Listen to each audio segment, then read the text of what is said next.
Barcha maqtov-danlovlar, barcha bizning hurmatlövlərimiz, barcha bizning tubanchiliklarimiz alamlarni yo'qdan bor qilgan Alloh taolaga tegishli. Biz anig'ina maqtaymiz, annangina yordam so'raymiz, annangina yorliqovni yolboramiz. Nafsalarimizning buzuqligidan, amallarimizning nasharidan biz Alloh taolaga sığınamiz. Kimni Alloh taolo o'zining keng rahmati bilan to'g'ri yo'lga ko'ndirsa, ani hech kim adashtirmas. Kimni Alloh taolo adashtirsa, ani hech kim to'g'ri yo'lga ko'ndirmas. Shahidlik beram, shunliqda Allohdan boshqa iloh yo'q, yolg'iz ol, aning tengdoshi yo'q. Ham shahidlik beram Muhammad Mustafa sallallohu alayhi va sallam Allohning quli ham elchisi ekanligini, aning ahli bayti, sahabalarga, tabiinlarga ham to'g'ri yo'ldan boruvchi barcha mu'min musulmonlarga Alloh taolaning salami, rahmati va barakati bo'lsa edi.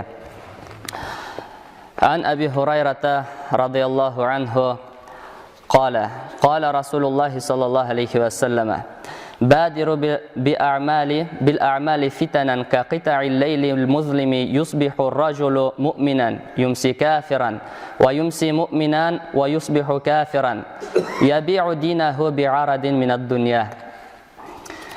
Bu hadisning ma'nosi Abu Hurayradan keltirilgan hadisda Alloh elchisi sallallohu alayhi va sallam bunday deb aytdi: Dunyo har birsi qora tunga o'xshash fitnalarga shumg'anchi, izgi ishlarga oshig'igiz. Bunday vaqtlar jetgach, kishi ertan musulmon bo'lar, kechga kafirga aylanir. Kechdan musulmon bo'lar, ertanga kafir bo'lar. Ol imonning dunyoning eng kichkina ne'matini olishtirir, sotirdi. Ikkinchi shunga o'xshash hadisda, shulay Abu Hurayradan keltirilgan hadisda Alloh elchisi sallallohu alayhi vasallam aytdi: "Badiru bil a'mali sab'an, hal tantaziruna illa faqran munsiyan, aw ghinan mutghiyan, aw maradan mufsidan, aw haraman mufnidan, aw mautan mujhizan, aw ad-dajjal fasharru ghaibin yuntazaru, aw as-sa'ata fas-sa'atu adha wa amar." Peygamber sallallohu alayhi va sallam aytdi: "Jide ayber kelgancha izgi amallar ishlarga oshig'iz. Alla siz bulardan boshqasi kelir deb o'ylaysizmi?" dedi. Eng birinchisi unuttira turgan faqirlik kelgancha, buza turgan boylik, butun ayberni sizuvchi shir, aqlni jinglaytuvchi qortliq, kutmaganda keluvchi o'lim, butun kutuluvchi ayberlarning eng buzug'i, eng noshari, eng qo'rqinchi bo'lgan dajjal, qiyomat kuni, ol kunning qayg'isi eng qo'rqinish ham eng ochisidir deb Payg'ambar sallallohu alayhi va sallam aytdi. Bu ikki hadisda biz endi Payg'ambar sallallohu alayhi va sallamning o'zining ummatin izgi amal qilirga oshiqtirganini ko'ramiz. Onun shusha nasihatlari izgi amal qilib bilan beyli.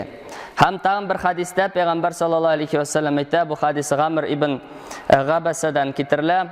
Ol aytdi: "Agarda kishining Alloh yo'lida biror shashi og'arsa, ol anga qiyomat kunida nur bo'lib kelardi."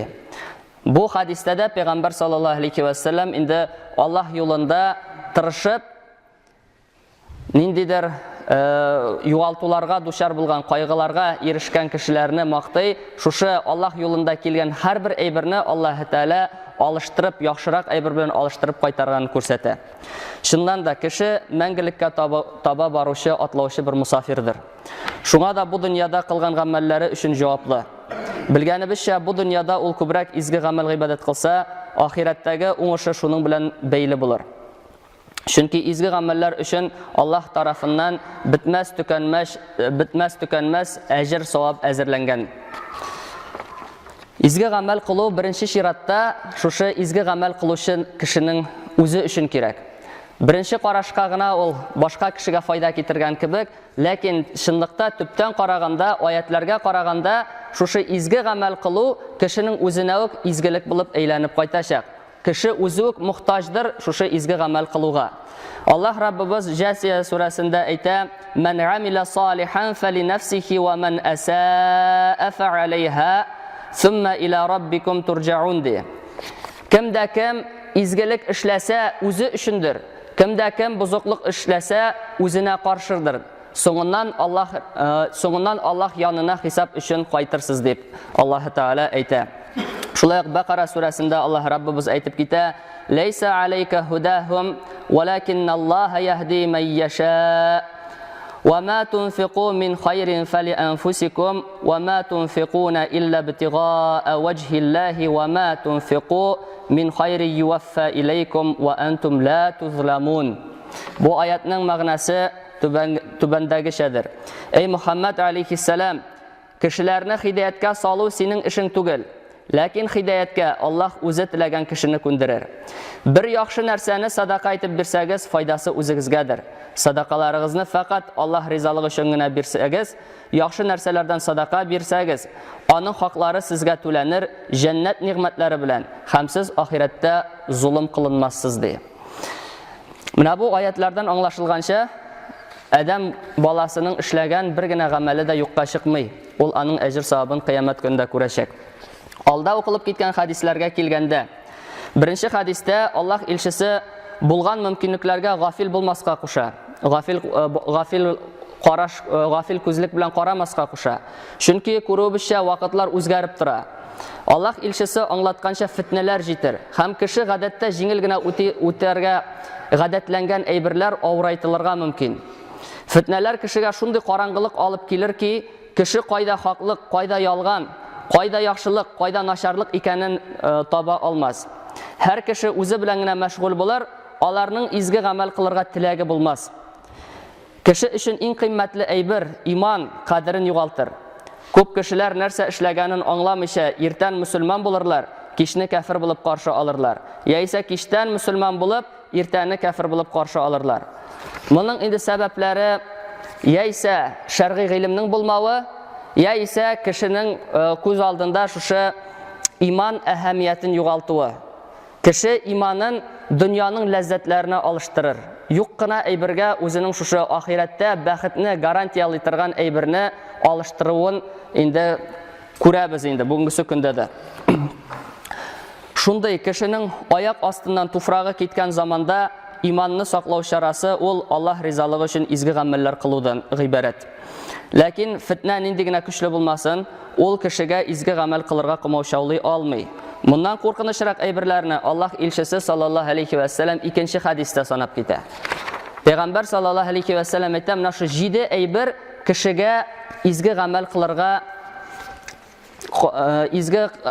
qilirga qilmovshavli turgan amallar deb sanab ketadi. Eng birinchisi Payg'ambar sallallohu alayhi va sallam aytdi, unuttira turgan faqirlik deydi. Kishi qisan og'ir shartlarda yashaganda izgi amal qiluv turunda sirak o'ylaydi. Unuttira turgan deyuda Payg'ambar sallallohu alayhi va sallamning yo'qqa tugil.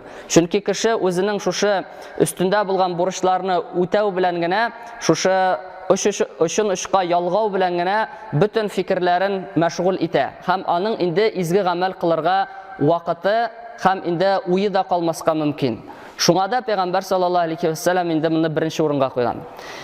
Ham shushining ikkinchisining qopma qarshisin Payg'ambar sallallohu alayhi va sallam aytdi, boylik deydi. Xayrshida kesakkina boyib ketirgan mumkin. Ham endi xalqimizda aytalar, xayrshi boyisa shabatasini turga iladi. Ham mana shu kishiga endi ilikdan mumkin bo'lmagan eshiklar ochila, ham ul o'zining tilak shahvatlarini, molni jiyuni o'zina maqsad etib olib, izgi amal qiluvdan endi to'xtab qolirga mumkin. Butun ahamiyatin u shu molni to'plovga, sanavga, ham endi shahvatlarini qanoatlantirishga yo'naldirga mumkin. Payg'ambar sallallohu alayhi va sallam 3-aybirni shir deb aytdi.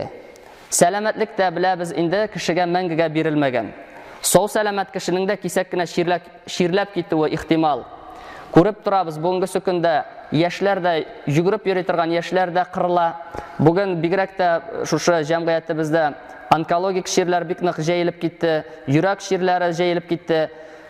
Kishtangina kishi bor, ertanga endi ol yo'q. Yo'sa endi shirlab ketadi biqqati. Hamma shu albatta endi shir kishini shuloyoq mashg'ul eta izgi amal qiluvdan.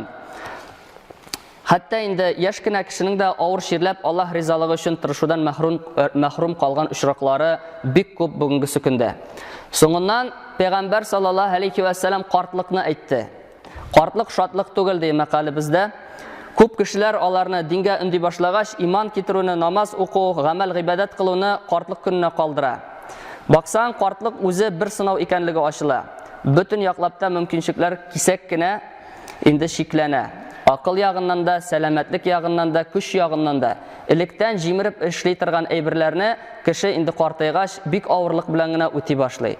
Электән йөгерә барган намазларга кеше картайгач инде авырлык белән генә бара башлый. Шуңа да Пәйгамбәр саллаллаһу алейхи ва сәллям әйтә: "Нашы гаҗиз калдыра торган картлык җиткәнче изге гамәл кылырга ашыгыгыз" ди. Аннан соң кисәк үлем. Бу афатның качан килеп ирешәчәген берәү дә белми. Кеше гафләттә үзенең эшләре белән мәшгуль булганда кисәк кенә үлем килеп ирешә. Кеше икенче дөньяга күчә. Изгелек кылырга тели, ләкин булдыра алмый. Кеше өчен сынаулар тамам, ул бары тик үзенең кәсеп иткән гамәлләре белән шуларның нәтиҗәсен күрергә юнәлә. Аллаһ Раббыбыз бу турыда да Куръанда әйтә: "Ва анфиqu mimma razaqnakum min qabli an ya'tiya ahadakumul maut fayaqula rabbi lawla akhartani ila ajalin qaribin fa asaddaqa wa akum minas salihin." Biz sizga bergan maldan muhtojlarga ham Alloh yo'lina birigiz, sizdan birigizga o'lim kelmas burun. O'lim kelgach, ul kishi aytir: "Ey Rabbim, mening o'limimni ozgina vaqtga kechiktirsangchi, sadaqalar berir edim, ham boshqa izgiliklarni ishlab yaxshi kishilardan bo'lar edim" de. Lakin Alloh taala buning mumkin bo'lmaganligini ayta: "Va la yu'akhkhirallohu nafsan idza jaa ajaluha vallohu xabirun bima ta'malun." Lakin Alloh taala sizning hech birigizdan ajalni kechiktirmas. Agar aning ajali kelsa, Alloh sizning barcha ishlaringizdan xabardardir deb Alloh Rabbimiz bizga aytib ketdi. Ham bu hadisda shulay endi tag'in bir bikniq buzuq ayber turында esga tushira Payg'ambar sallallohu alayhi va sallam shusha kishilikka chiqqan buzuqliq, aldaqchi, fitnachi bir dajjal degan ayber, dajjal degan adam balasining kelib chiqasi bor. Ol kelgach, kishilar turkum endi aning shusha ko'z buuna deb aytganda aning fitnalarına yerib to'g'ri yo'ldan taypilirlar. Ham Payg'ambar sallallohu alayhi va sallam bek ko'pgina hadislarda shusha bandalarga dajjalning fitnasidan saqlanirga qo'shdi. Duolar o'rgatib qoldirdi. Suralarini aytib qoldirdi. Dajjalning fitnasidan imin bo'lu turunda. Ham Alloh Rabbimiz butunimizni da shusha fitnadan saqlasaydi. Ham endi so'nggi aybirni Payg'ambar sallallohu alayhi va sallam aytib ketdi: qiyomat kuni deydi. Qiyomat kuni ul ukunishlar kuni. Alloh elchisi hadis oxirin Qamar surasi bilan endi tamomlay. Qamar surasidan bir oyat bilan tamomlay. Was-sa'atu adha wa amar. Qiyomat g'azabi bigrak ulug' va bigrak oshidir deb. Qiyomat kuni endi har bir qiyomat kuni voqealari har bir juma xutbasida söylansa da ul oz bo'lmas. Qiyomat kunida Alloh Rabbimiz ayta: "Sen ko'rarsan kishilarni isrik halda" de. Lakin ular shu sababli isrik bo'lmaslar. Allohning g'azabidan qo'rqib isrik bo'lurlar. Shu halga yetirlar, qo'rquv sababli. Ol kunni yangi tug'an sobiy bola Alloh taolaning g'azablaridan qo'rqib shol-shashliga aylanir. Ham mana shu aybirni Payg'ambar sallallohu alayhi va sallam endi oz siziqlab eng so'ngida aytdi. Shu bigrak oshi, bigrak qoti bo'lgan qiyomat g'azabi yetgancha izgi amallar ishlarga oshig'iz deydi. Shunlab da bu dunyo bik tezgina o'ta, biz ani yildan yil, kundan kun tezayganin ko'ramiz. Voqealar bir-birini tez-tezgina olishtirib keladi. Ham kishi endi o'zina berilgan kundan kun o'zina berilgan umrning endi qisqara boruvan Rabbisi huzuruna yaqinayganin endi qay vaqtda obaylabda bitirmay. Bizning har bir mezgilimiz, har bir sekundimiz bizni Alloh taolo bilan uchrashuvga yaqinayta. Alloh huzuruna ko'chgach, bizni bu dunyo mashaqqatlari birsida qayg'irtmayshaq. Bizni bari tek bizning izgi amallarimizgina burshayshaq. Ham endi Alloh Rabbimiz har barchalarimizga da niqli iymon, tavfiq, hidoyat, istiqomat bersin. Shusha izgi amal qiluvda oshig'irga nasib etsin. Ham endi izgi amal qiluvda bir-birimiz bilan yorishirga Alloh Rabbimiz nasib etsin. Riyoli amallardan Alloh Rabbimiz saqlasin. Qabul bo'latirgan amallarga Rabbimiz Alloh bizni har barchalarimizni da yo'naldirsaydi. Va aqulu qawli hadha va astaghfirulloh li va lakum va li sairi jama'atil muslimin innahu huval ghafurur rahim. Sami'ud du'a.